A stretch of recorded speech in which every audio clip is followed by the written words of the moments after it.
الله أكبر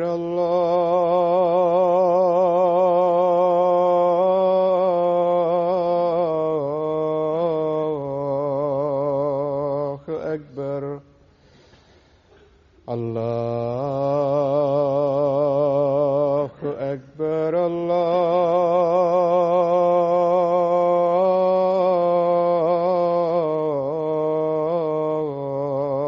الله أكبر. أشهد أن لا إله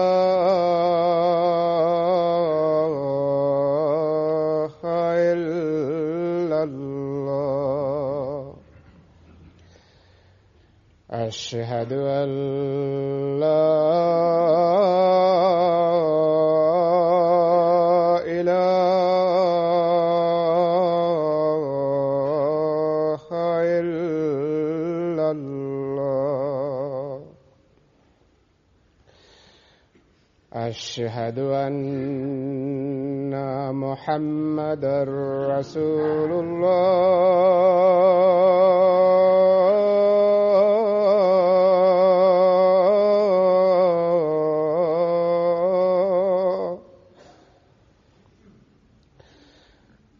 أشهد أن محمدًا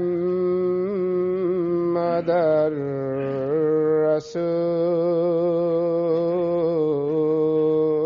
الله. حي على الصلاة.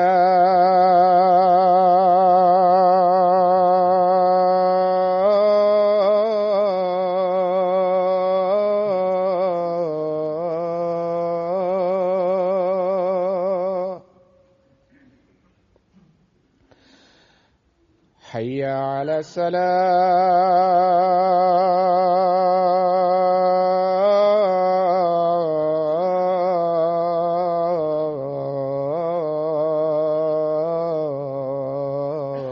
الصلاة. حي على الفلاح.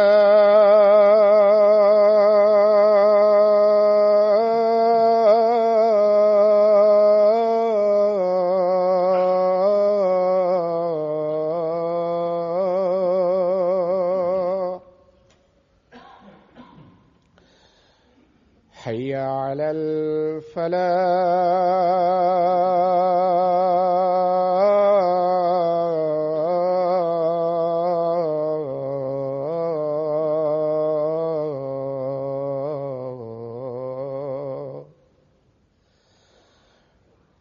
الله أكبر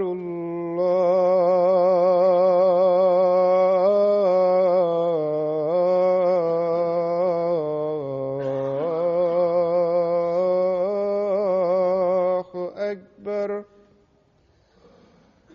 لا إله إلا الله.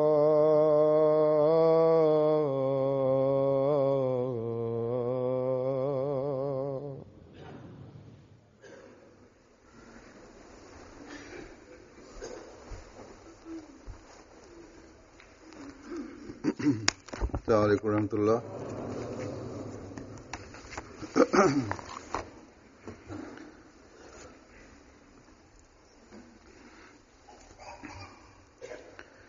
أشهد أن لا إله إلا الله وحده لا شريك له وأشهد أن محمدًا عبده ورسوله. أما بعد فأعوذ بالله من الشيطان الرجيم. بسم الله الرحمن الرحيم. الحمد لله رب العالمين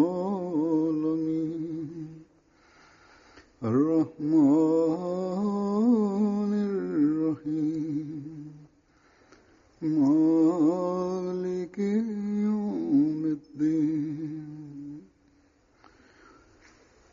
إياك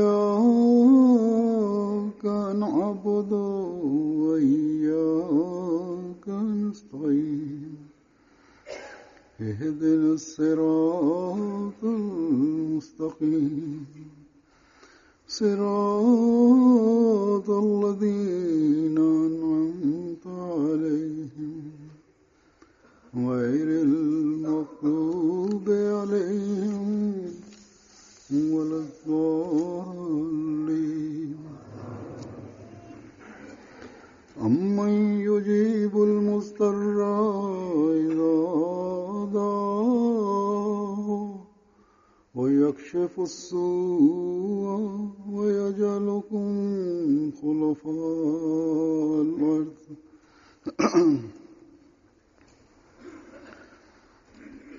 أإله مع الله قليلا ما تذكرون.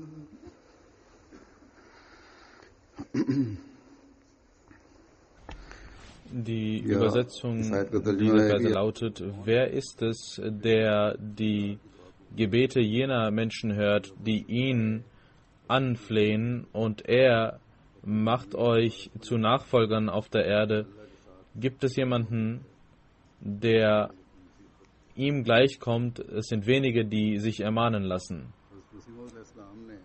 Der verheißene Messias a.s. hat seine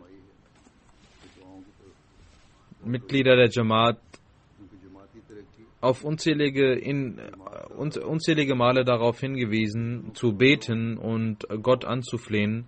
Denn was die Gegnerschaften und die Feindschaften angeht, so sind es die Gebete, die uns davon erlösen können. Und er hat uns mehrmals gesagt, dass unsere Waffe, mit der wir siegen können, das Gebet ist.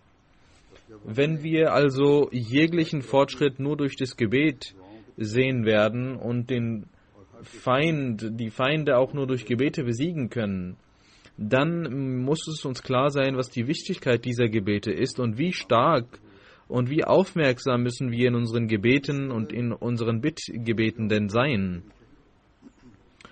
Und wie viel Aufmerksamkeit widmen wir denn zurzeit dieser wichtigen Sache zu?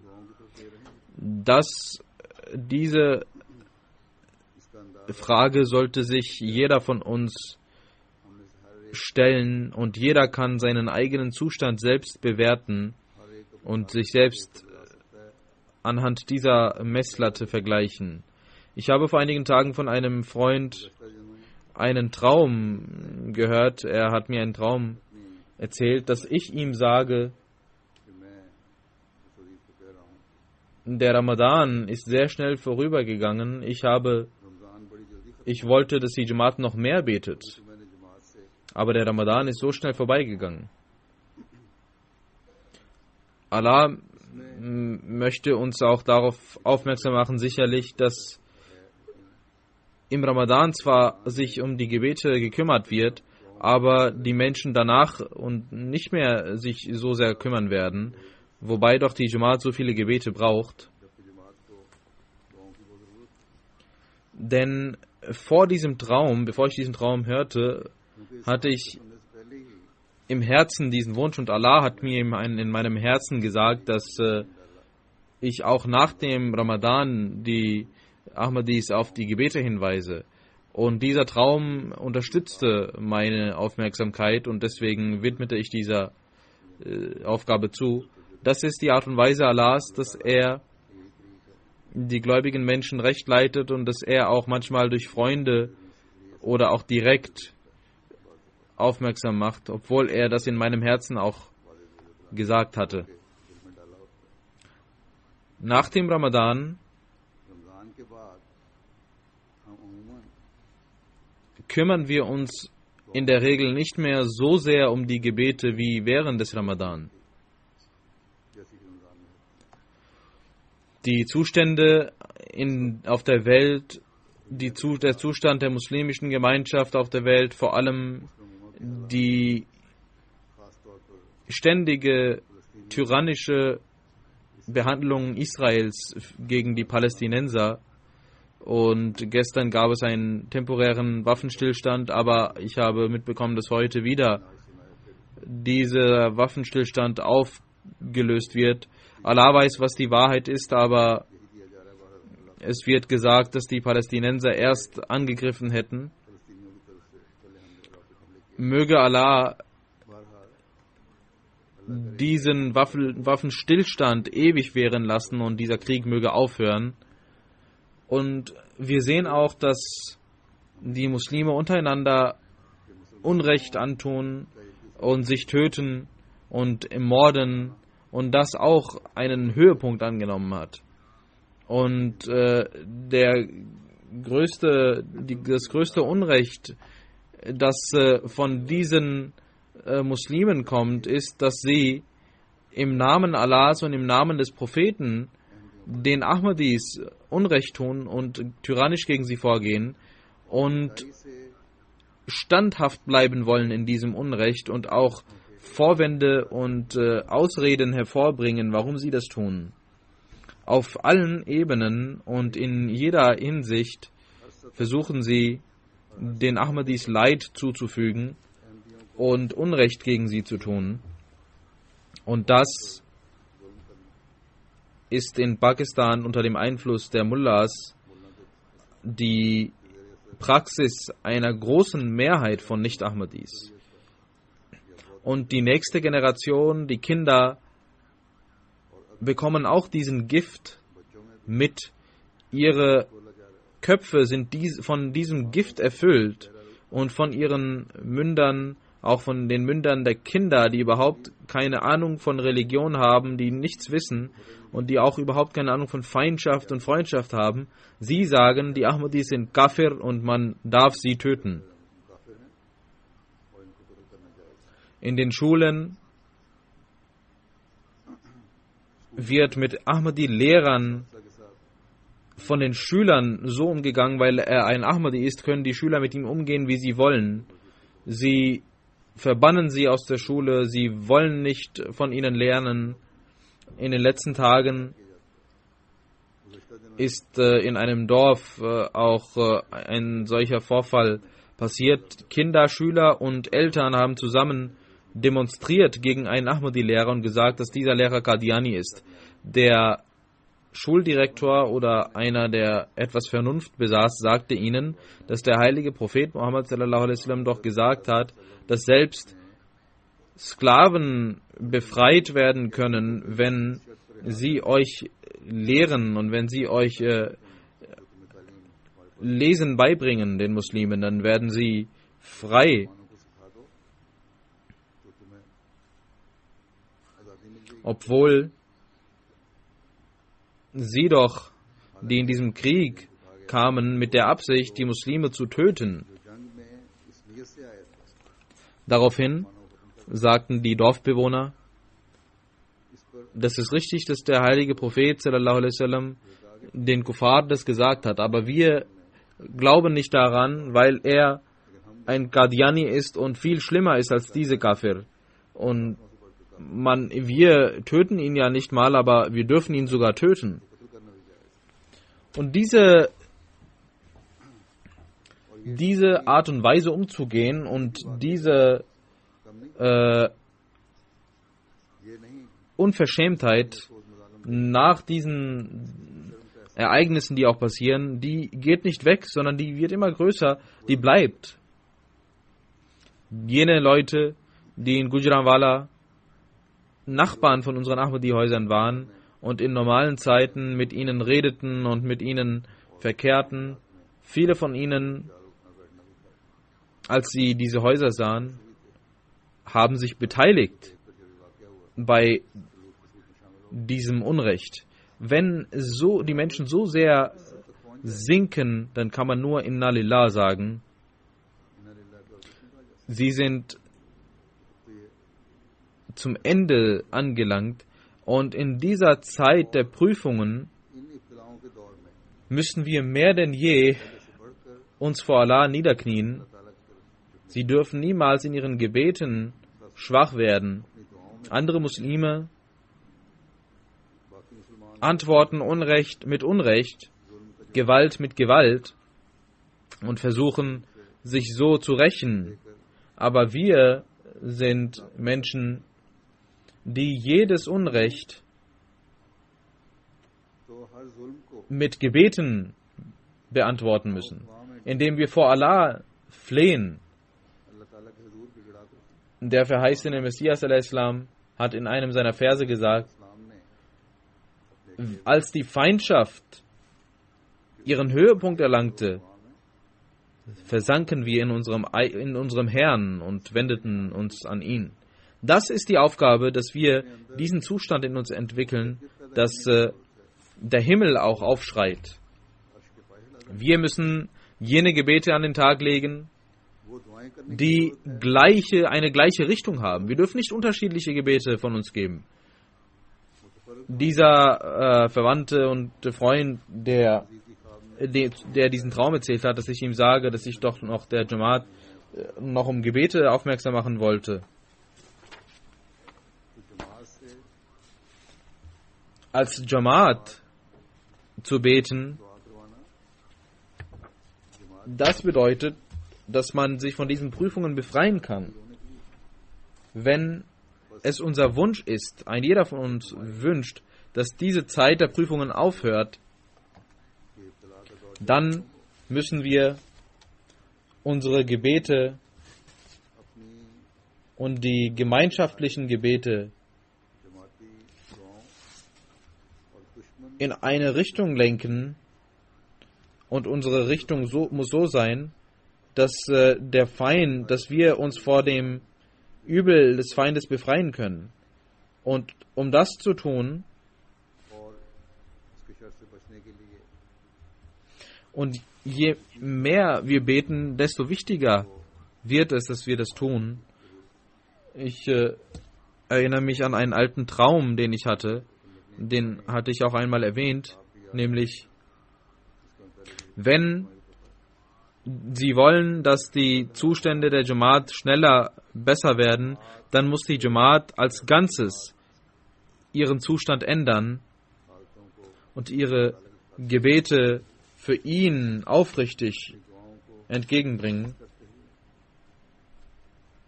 जमात की तो इन मुश्किलों um sich zu schützen vor dem Unrecht, und wir müssen uns vor Allah niederknien. Und wenn wir das tun, wenn wir diesen Zustand erlangen हम अल्लाह ताला के आगे झुकें und die gesamte Jamaat das tut, हो जाए सारी जमात und unsere Nächte और in einem Zustand verbracht werden, dass wir für die Jamaat beten wollen, हमने जमात की दुआएं dann kann in wenigen Nächten, die Gebete von wenigen Nächten können eine Revolution hervorbringen. Diese Revolution wird sowieso kommen, aber wir können, बदलने तो हैं diese werden Zeit brauchen, das ist ein Versprechen Allahs, dass dieser Zustand geändert werden wird. Mir wurde die Botschaft gegeben, dass die gesamte Jamaat, किया गया था उसमें alle, die sich dem verheißenen Messias als zugehörig bezeichnen, dass wir aufrichtig beten müssen. उनको खालिस होकर दुआ करना Und in dem Traum hatte ich उस वक्त भी खास था gedacht, dass es auch um die Ahmadis in Pakistan geht, egal ob sie reich oder arm sind, Mann oder Frau. Sie müssen insbesondere dies tun, उनको खास तौर पर denn für die Ahmadiyyat, क्योंकि अहमियत के हवाले से was die Ahmadiyyat angeht, geschieht das meiste Unrecht in Pakistan. Pakistan में हो रहा Und auch die Ahmadis auf der ganzen Welt sollten sich darum kümmern, है को भी अमूमन denn इस तरफ तवज्जो की जरूरत der Sieg der Ahmadiyyat ist es, है कि der den wahren Frieden in der Welt verbreiten wird. बका वाबस्ता है Wenn die muslimische Gemeinschaft die Segnungen Gottes aufnehmen möchte, dann kann dies nur durch den Sieg der Ahmadiyyat geschehen. Wenn das Unrecht beendet werden soll, dann kann dies nur durch den Sieg der Ahmadis geschehen. Sei es die Befreiung der Palästinenser von Unrecht oder करवाना है seien es die Tyrannen, die muslimischen tyrannischen Herrscher, die ihr Volk tyrannisieren. मुसलमानों को अपने Das alles kann nur befreit werden, wenn die Ahmadis beten. Nur die Ahmadi-Gebete können vermögen dies zu tun. Und wir müssen diesen gerecht werden diesem Maßstab. Heutzutage sind die Ahmadis diejenigen, die am meisten von diesem Unrecht, dieses Unrecht spüren. Deswegen werden es unsere Gebete sein, die Gott in diesem Vers erwähnt hat, dass wir die Bedrängten sind, deren Aufruf, deren Gebet das Übel hinwegzunehmen vermag.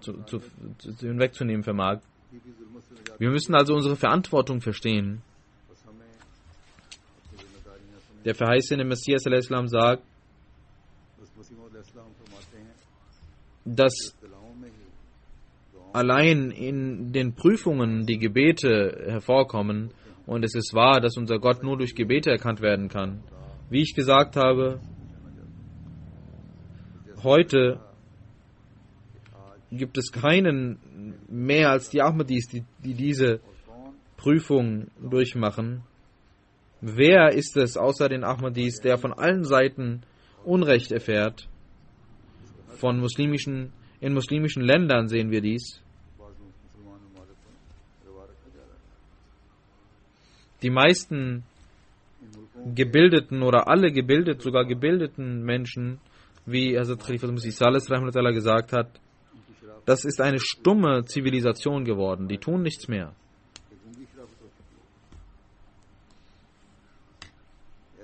Um von den Gebeten zu profitieren, müssen wir viel, viel aufmerksamer werden. Dieser Vers, den ich rezitiert habe, in diesem sagt Allah genau dies. Schau,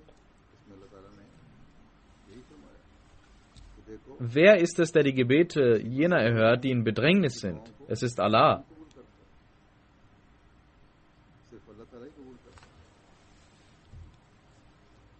Wenn sie in einem Zustand der Bedrängnis sind. Mustar bedeutet, jener, der von allen 4 Seiten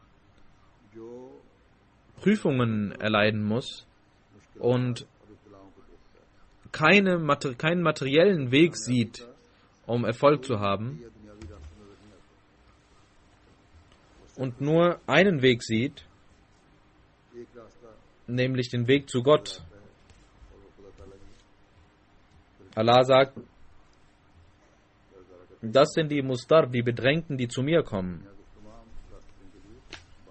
die alle ihre weltlichen Wege abgeschnitten vorfinden und dann zu mir kommen. Mustar bedeutet nicht, dass man unruhig wird und fragt, wo sollen wir hingehen, sondern Mustar bedeutet, wenn alle Wege verschlossen sind und kein Weg mehr da ist, dass man ein Licht sieht und dieses Licht und zu diesem Licht hingeht. Wenn man überall Feuer sieht, dann rennen Leute umher und diese Leute werden nicht als Mustar bezeichnet, weil wer sorgenvoll umherrennt, der wird nicht zu Gott finden, sondern überall wird er das Feuer finden. Und wenn er aber einen Weg des Friedens sieht und einen Weg der Zuflucht sieht und zu diesem einen Weg hingeht, dann ist er ein Mustar. Er kann als Mustar bezeichnet werden und Allah sagt, einen solchen Menschen errette ich dann von dem Feuer und ich bin seine Zuflucht.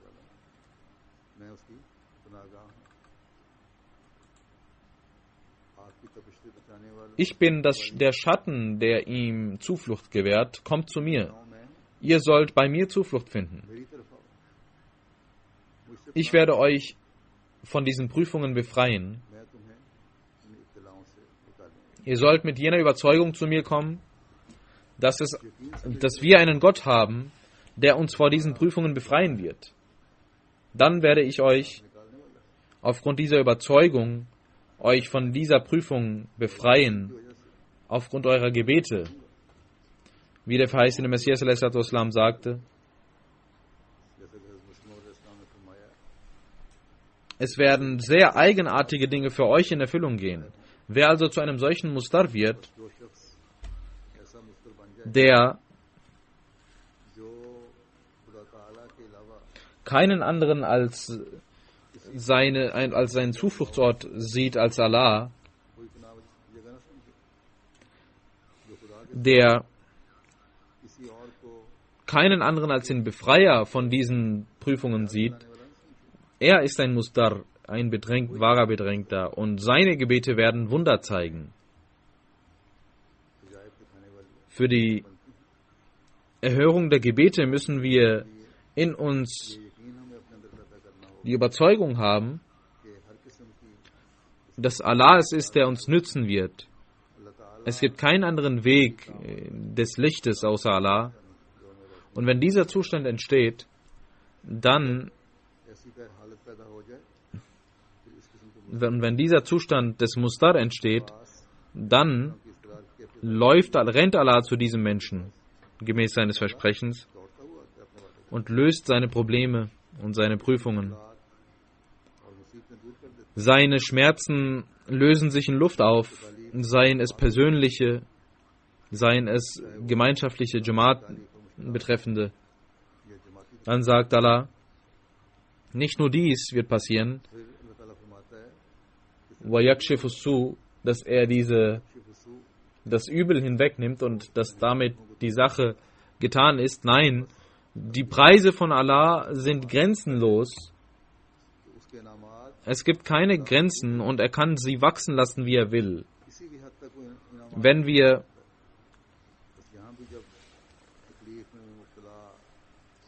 über diese Gläubigen die Rede ist, die diese Schmerzen erleiden, sagt Allah auch, وَيَجْعَلُكُمْ خُلَفَاءَ الْأَرْضِ. Er wird euch zu Nachfolgern auf Erden machen. Zu Khulafa machen. Er wird die großen, übel anrichtenden Herrscher und Tyrannen, wird er verloren gehen lassen. Das heißt, Allah wird seinen Schmerz, den persönlichen Schmerz beseitigen, als auch den gemeinschaftlichen Schmerz, den Schmerz des ganzen Volkes. Und das hat uns der Heilige Koran auch gelehrt. Und wir sehen,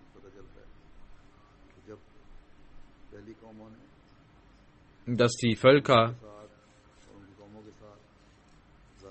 die tyrannisch waren, dass Allah sie vernichten ließ. Und die Unterdrückten dann Macht bekamen. Und die Tyrannen, die vorher lebten, ihre Namen wurden ausgelöscht. Dieses Gesetz ist heute genauso gültig wie früher für die früheren Völker. Allah beseitigt die Feinde.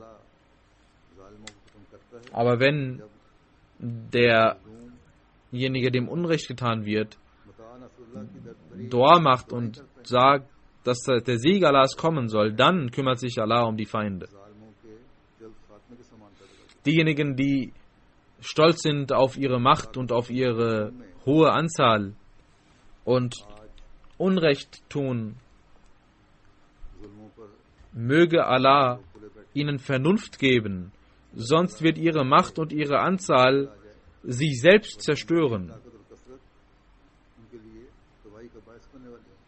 Allah hat dies gesagt, wer aufgrund seiner Macht und seiner Anzahl nicht Gottesfurcht zeigt, er bekommt ein zerstörerisches und schlechtes Ende. Jener, der die Kalima liest, das Glaubensbekenntnis liest und dann in diesem Namen Unrecht tut, dann wird ihm dieses Glaubensbekenntnis und Allah und der Prophet, Allah sagt, dass Allah und sein Prophet sich von diesen Menschen abwenden und diese Unrecht tuenden Menschen und Tyrannen werden ausnahmslos zu ihrem Ende kommen. Sie können nicht tun, was sie wollen, sondern alle diese Menschen, die dies tun, die die Feinde Gottes sind, die Unrecht über Unrecht tun, sie werden zu ihrem üblen Ende kommen. Aber unsere Aufgabe besteht darin, wenn wir uns von diesem Unrecht befreien wollen, dass wir in uns den Zustand des Mustar entwickeln.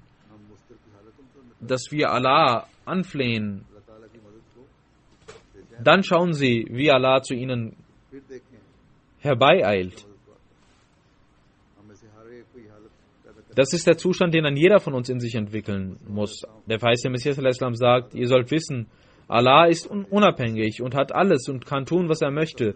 Solange der Mensch nicht इस्तिराब से mit की जाती Leid und Schmerz betet, kommt er nicht. Wenn ein Mann, wenn seine Frau krank ist oder seine Kinder, dann kümmert er sich darum und entwickelt einen Schmerz. Genauso ist es bei den Gebeten.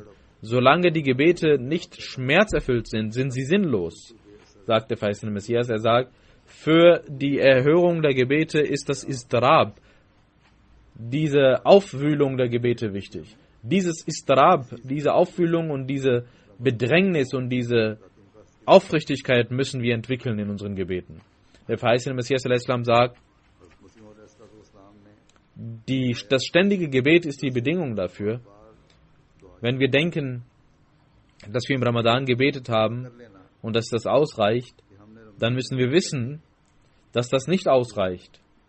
तो हम पर वादे होने चाहिए Wir müssen noch ständig beten अभी हमें und der Mensch wird diese Gebete immer benötigen. जरूरत रहती है Wenn Allah uns den wahren Sieg, den eindeutigen Sieg geben wird, auch dann müssen wir auf den Wegen des Taqwa wandeln und ständig beten.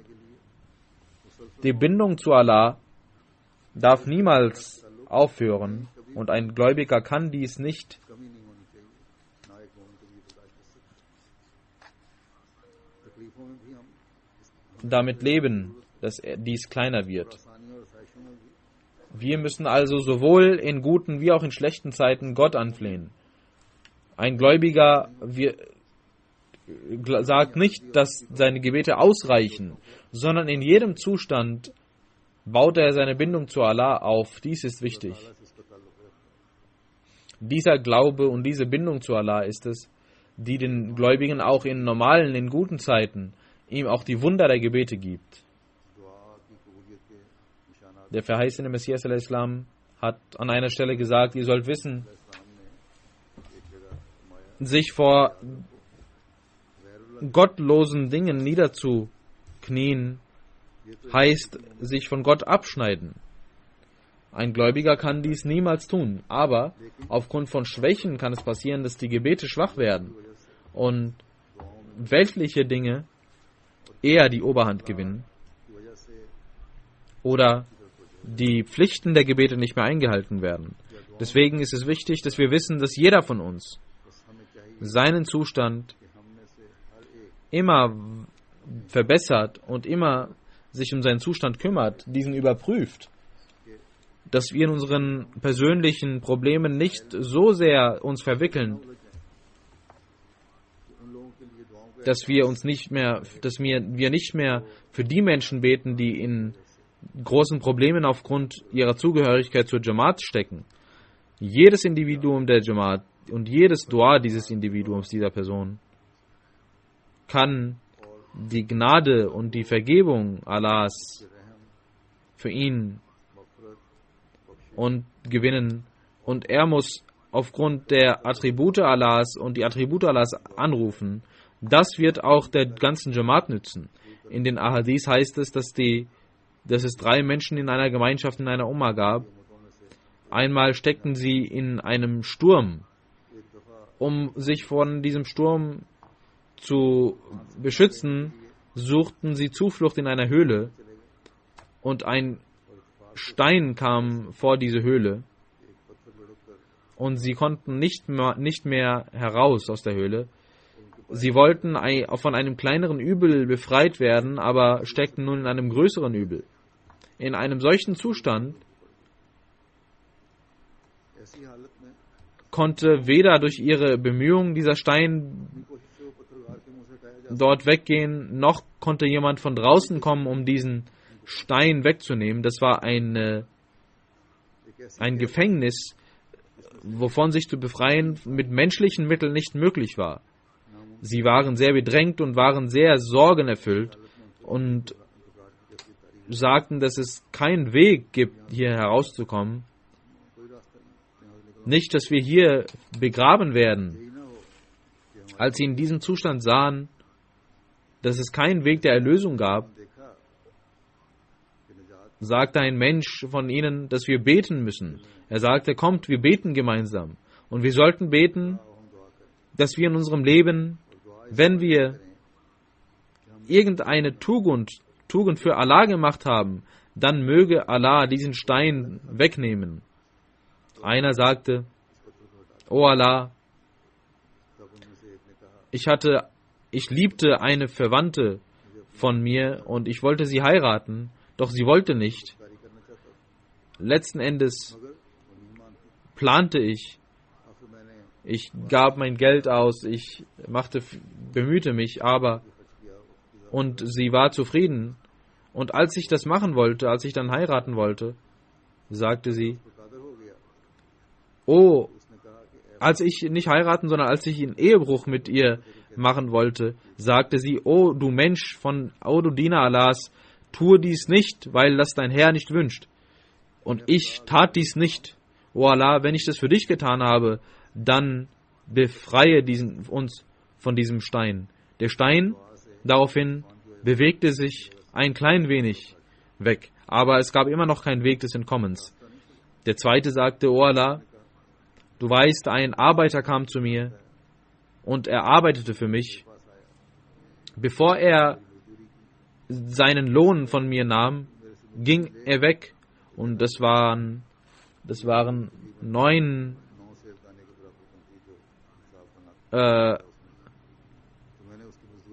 Körner, 9 Einheiten von Körnern, die er bekommen sollte. Ich kaufte Tiere und Vieh und mein Acker wurde größer und er kam nach einigen Jahren zu mir und wollte Einkommen, seinen Lohn haben. Ich sagte, dieses ganze Vieh gehört dir, du sollst es mitnehmen.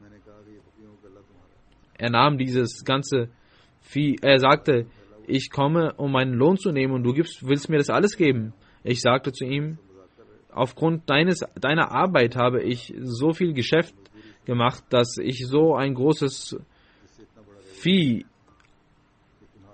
habe. Und nimm das. O Allah, wenn ich das für deine Zufriedenheit gemacht habe, dann befreie uns von diesem Stein. Und darauf kam wieder der Sturm und der Stein ging noch ein wenig weiter weg, aber trotzdem konnten sie noch nicht raus. Die dritte Person, der dritte Mensch, betete und kniete vor Allah und sagte, O Allah, du weißt, dass ich Ziegen habe und dass ich von der Milch der Ziegen lebe. Einmal kamen meine Eltern zu mir, die sehr alt waren, und meine Art und Weise war, dass ich vor meinen Kindern meinen Eltern diese Milch gab. Als ich sehr spät nach Hause kam, waren meine Eltern eingeschlafen. Ich wollte nicht, dass ich sie aufwecke. Und ich blieb dort stehen mit der Milch, sodass, wenn sie aufstehen würden, ich ihnen diese Milch gab. Meine Kinder weinten, aber ich gab ihnen die Milch nicht, sondern stand, um sie meinen Eltern zu geben, wenn sie aufstehen würden, bis der Morgen anbrach. Und ich stand dort mit der Milch. Als sie aufwachten,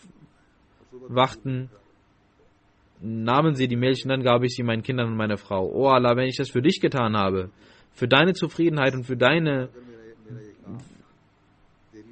dich getan habe und nicht für die Welt, dann möge erbarme dich unser und befreie uns von diesem Stein. Und darauf ging der Stein noch weiter weg und sie konnten herausgehen. Diese 3 Personen hatten 3 verschiedene Aufgaben getan. Der eine hatte dem Arbeiter mehr als seinen Lohn gegeben und war gerecht.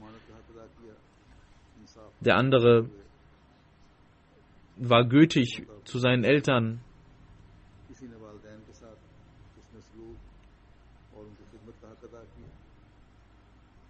Der dritte hütete sich vor dem Ehebruch aufgrund der Zufriedenheit Allahs und betete deswegen. Aber ihr Sinn war gleich, ihr Sinn war gemeinsam, dass dieser Stein weggehen würde. Und dieser Stein ging weg. Diese individuellen guten Dinge und ihre Gebete, ihre individuellen Gebete, haben einen gemeinschaftlichen Effekt gehabt. In diesem Hadith gibt es viele weitere Lehren, die wir haben, die wir sehen. Aber eine große Lehre besteht darin, dass die individuellen Gebete der Menschen die gemeinschaftlichen Probleme befreien, uns von diesen befreien können. Wenn wir als Jamaat beten, dann ist es wichtig, dass wir nicht nur unsere individuellen Gebete tun, um uns selbst von unseren individuellen Problemen zu befreien, sondern auch für die Jamaat ist es wichtig, dass wir genauso schmerzerfüllt beten für die Jamaat. Der Fortschritt der Jamaat, wenn wir die 2 Nawafil beten, und viele schreiben mir, dass sie diese 2 Nawafil beten, dann sollten sie schmerzerfüllt beten für die Jamaat. Und sie können dieses Gleichnis der Menschen, die in der Höhle waren, anhand dieses Gleichnis verstehen, dass sie Allah anflehten aufgrund einiger guten Dinge, die sie taten, die sie nur für die Zufriedenheit Allahs taten. Aber ihr Zweck war ein gemeinschaftlicher. Ihr Zustand war ein gemeinsamer, in Bedrängnis geratener Zustand. Sie haben keine weltlichen Mittel mehr gesehen für ihr Problem. Und man kann sich ein Bild davon machen, was ihr Zustand war. Wir sollten unsere Taten für Gott reinhalten, damit sie uns helfen, dass Allah unsere Gebete erhört. Aber auf der anderen Seite ist es wichtig, dass wir den Schmerz der Jamaat als den eigenen Schmerz spüren müssen und genauso bedrängt und schmerzerfüllt beten müssen. Der verheißene Messias a.s. sagt, für die Erhörung der Gebete ist es auch wichtig, dass der Mensch eine reine Änderung in sich verspürt und vorantreibt. Wenn er die Gesetze Gottes nicht einhält, dann bringen ihm seine Gebete nichts. Dann sagt der verheißene Messias a.s. über die Gebete, wenn ihr wie andere Menschen werdet, dann wird Allah keinen Unterschied zwischen euch und anderen machen. Ihr sollt selbst in euch eine Änderung hervorbringen. Wenn ihr dies nicht tut, dann wird Allah nicht mehr für euch eine Änderung hervorbringen. Ein wahrer, guter Mensch ist jener, der die Zufriedenheit Allahs emporhält. Aber wenn er von außen anders ist und im Inneren anders ist, dann ist ein solcher Mensch ein Heuchler. Und ein Heuchler ist schlimmer als ein Kafir. Ihr sollt eure Herzen bereinigen. Ich mache mich die größten Sorgen darum, dass wir weder mit dem Schwert noch mit einer anderen weltlichen Macht siegen können. Unsere Waffe ist nur das Gebet und die Reinheit unserer Herzen. Möge Allah uns die Kraft geben, dass wir gemäß dem Wunsch des verheißenen Messias al-Islam in unserem Leben eine saubere, reine Änderung hervorrufen und nur von ihnen alles tun und arbeiten und uns darum bemühen und mit Istrar die Gebete mit Auffühlung rezitieren. In unseren Gebeten sollen wir für den Fortschritt der Jamaat und für die Befreiung von den Prüfungen beten und so intensiv beten, wie als ob es unsere persönlichen Schmerzen sind. Dieser Zustand muss entstehen, so als ob das unsere individuellen persönlichen Schmerzen wären. Wir sollen eins sein und gemeinsam für die Befreiung von den Feinden beten, wie ich am Anfang gesagt habe, solange wir nicht aufrichtig vor Allah für die Befreiung von diesen gemeinschaftlichen Prüfungen beten, können wir nicht schnell unser Ziel erlangen. Der verheißene Messias, wenn wir das Bad gemacht haben, dann sind es unsere gemeinschaftlichen Gebete, die unsere Schmerzen, die uns von unseren Schmerzen befreien können, denn die Engel werden dann auch für uns beten. Die Steine bewegen sich von den Höhlen, wenn wir gemeinsam beten. Kein Jamaat-Mitglied darf so egoistisch sein, dass er sagt, dass es ihm gut geht und dass alles okay ist. Wenn in irgendeiner Ecke der Welt einem Ahmadi es nicht gut geht, dann ist das unser gemeinsamer Schmerz. Und wir müssen gemeinsam diesen Schmerz entwickeln. Dafür müssen wir beten. Das ist die Waffe, über die der verheißene Messias gesagt hat, dass das die Waffe ist, die uns zum Sieg verhelfen wird. Aber wir müssen auch wissen, dass wir nicht beten über die Feinde, dass Allah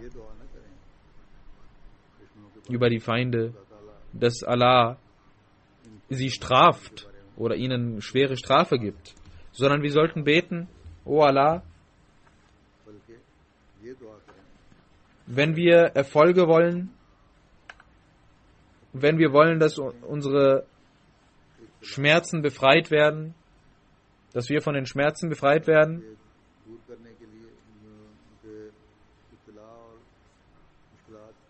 und wenn wir dich anflehen, dass du diese Phase der Schwierigkeiten vorbeigehen lässt, dann beten wir Allah, O Allah, auch dafür, dass du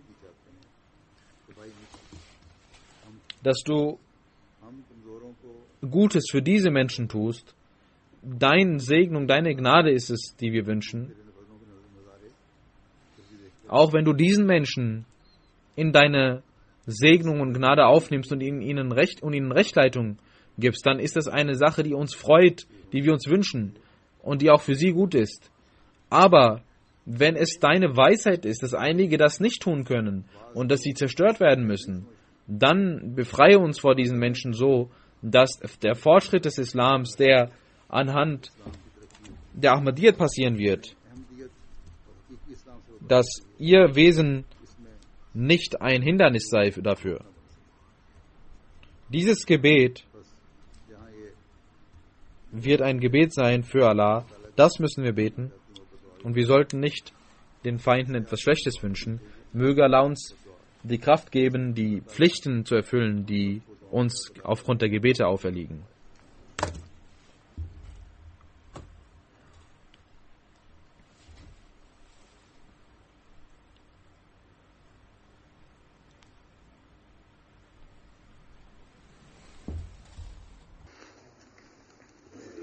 Alhamdulillah, nahmaduhu wa nasta'inuhu wa nastaghfiruhu wa nu'minu bihi wa natawakkalu alayhi wa na'udhu billahi min shururi anfusina wa min sayyiati a'malina. من يهده الله فلا مضل له ومن يضلل فلا هادي له ونشهد أن لا إله إلا الله ونشهد أن محمدا عبده ورسوله. عباد الله رحمكم الله، إن الله يأمر بالعدل والإحسان وإيتاء ذي القربى وينهى عن الفحشاء والمنكر